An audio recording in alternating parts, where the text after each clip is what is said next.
What's up mga cruiser? Welcome back to my vlog and updates for today. So ngayong araw nandito kami sa Singapore ulit.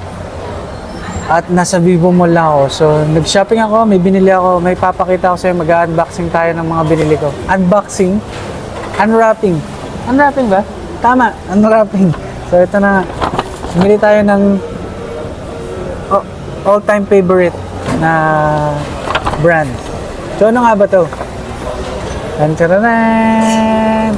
Ito, bumili ako ng medyas. Panggamit ko sa araw-araw or sa panggala ko. So, kailangan ko ng medyas dahil para materno sa mga sapatos ko. Yun lang. And then, meron pa ako isang binili. My all-time favorite na coffee. Ito nga yung all-time favorite. So, bumili ako ng charan! Ano ba to? Edi mag. Coffee mug na nakalagay yung Singapore. So yun lang mga cruiser, bumili ako nito kasi para may pangkape ako sa kabina ko. So yun lang mga cruiser. So 25 Singaporean dollar lang to. Ciao for now mga cruiser. GG. Ingat kayo palagi. God bless you all.